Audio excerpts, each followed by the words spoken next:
Good afternoon. Welcome to another enlightening version of Diatribes from the Voice of Doom. Now here's your enthralling and enigmatic host, Voice of Doom.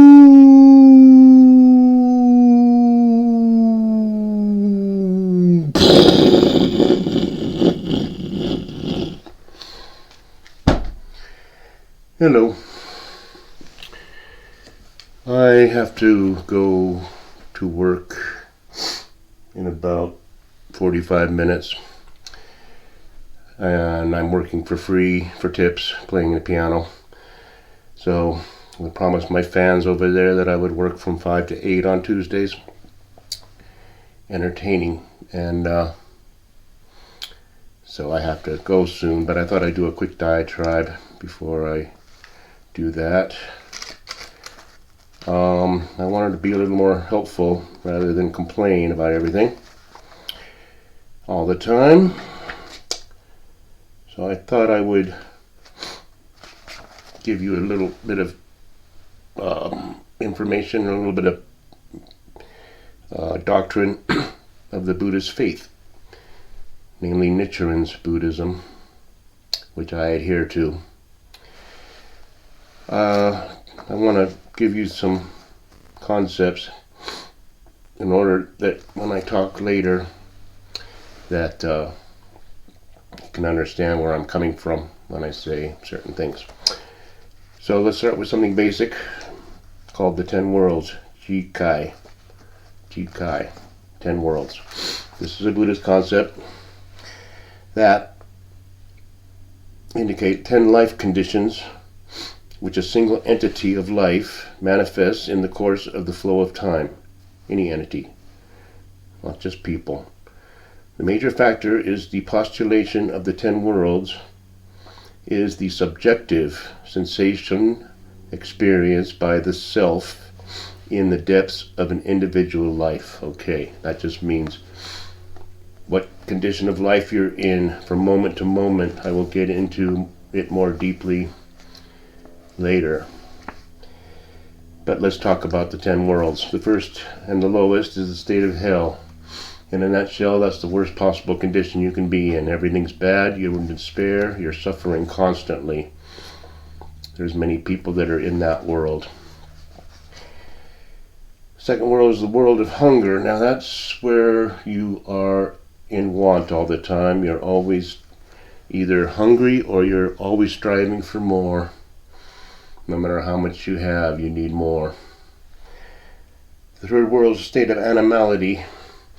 That is when the person preys on the weaker and kowtows to the stronger, in a nutshell. It's living in the animal kingdom with animal instincts. Those are the 3 evil paths. Those are the ones you don't want to ever be in.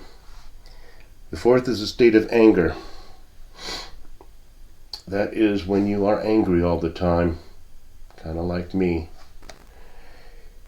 And that is part of the 4 lower paths, because anger is not necessarily evil, because like me, you can use anger for good. You can have righteous indignation, okay? Now, that's people got angry. Gandhi got angry about the injustice in India. Lots of people get angry. John Adams got angry about British rule. Name a million. Okay, now we get into the upper 5. The state of humanity is the calm state when you are just living your life and everything is not going too bad and you're calm. You control your desires and impulses. You do not go after what you want immediately if you can't get it right away. The state of humanity, which most of us are in most of the time. The world of heaven or rapture is when you achieve something and you're very, very happy and joyful.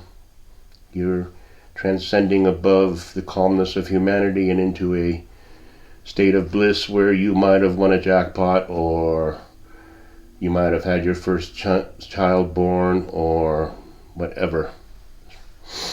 Okay, those are the 6 paths. The 6 noble paths, the 4. We're up to 6 or 7. 7 is the state of learning. That is when a person transcends above just living and responding to phenomena and actually trying to improve themselves. You learn. You seek out new information and you inculcate it into your brain. 8th state is the state of realization. That is when you look at phenomena and realize something. No one teaches it to you. Don't learn it in school. Don't learn it on the internet. You just watch things and then you suddenly realize, hey. Okay, state of learning. Number 7 and number 8 are the hardest ones to achieve Buddhahood or reach that certain world because they're very arrogant, like me. It'd be very hard for me to become a Buddha when I'm into learning and realizing that I think I know everything. Same with doctors, same with intelligent people who scoff, these touts on the internet, the Walshes and the Knowles and all these people who think they know everything, the Shapiros. They're going to have a hard time realizing the world of Buddhahood. But as I'll state later, it doesn't matter because you can have it anytime. The 9th world is the state or the world of the Bodhisattva. That's someone who thinks little of themselves and only thinks of helping others. They are a Bodhisattva of the earth. They've risen up together to create a better world. Same as the people rose up together to hate Orangey because they remember something from the past that he did wrong. That's the state of Bodhisattva. You are a charitable person who helps at all times, even at the sacrifice of your own well-being. Final world, the 10th world, the highest, is the state of Buddhahood. This life condition is reached when one gains the wisdom to realize the ultimate reality of your own life. The infinite compassion to direct one's activities constantly toward benevolent goals, a perfected eternal self, and total purity of life which nothing can corrupt. So it's the highest life condition you can achieve. It's kind of like being Jesus, but we won't get into that because I'll argue about that later if I have time when we're sitting around a campfire post-apocalypse. I wanted to talk about those 10 worlds because it's something that crops into every person's life. You're in one world or the other. And later on I'll explain the mutual inclusiveness of all worlds in a single moment. But I don't want to get into that now because I could go on and on. Alright. What we learn, what we realize, what we perceive is what comes from outside phenomena. We observe phenomena, and we perceive, and then we put that into our brain as knowledge. Okay? There's a lot of information now, and that's the crux of our problem. And I have to reiterate all over again what I've said. In the old days, to have mass communication, you needed millions of dollars to create the facilities to mass communicate to the clay. Now everybody can do the same exact thing. I have a TV show, they have a TV show, everybody has a frickin' TV show. And then certain TV shows say we're news. Now that doesn't do well for the powers that be that want to consolidate and condense what their idea of news is and what they want us to know into certain compartments, NBC, ABC, CBS. Now it should be obvious to people. I don't want to have to lecture on this. We've decimated information and now we're hemming and hawing and clawing and bitching and complaining about disinformation. What is truth? Pontius Pilate had it right. What is truth? We know nothing about truth, because the people who are experts lie, and the people that are touts and wags can only surmise that they're lying, but what's the truth? So you have to get your own through learning and realization. You learn that an oven is hot when you put your hand on the burner. You don't have to have anybody tell you or say it's disinformation. Now, I want to add a few codas and addenda to what I've said. Vis-a-vis Petrie, he announced today that he will be, well, didn't see it, I saw snippets of what he did, and it was a pre-planned, recorded message announcing to the world that he will be running again. Now, I told you why it doesn't matter. I also will tell you why he has to say he's running again, whether he is or not. I really don't want to be president for 4 more years. I know you don't, and you're not capable of doing it, but say you are running, because in the infantile political system we have, there is this theory that once you say you're out of it, doesn't matter, you're a lame duck.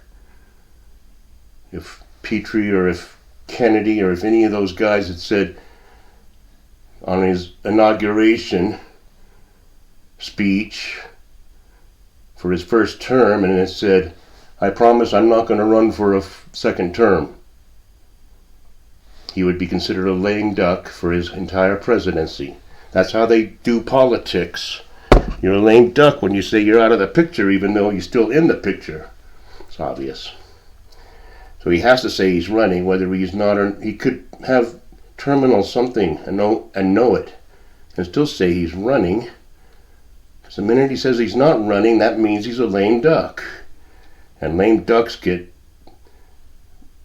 preyed upon in the animal world by hyenas and vultures. Now, another thing I wanted to say, and I think I'm going to forget it, is about dissemination of information. Now, the D's are very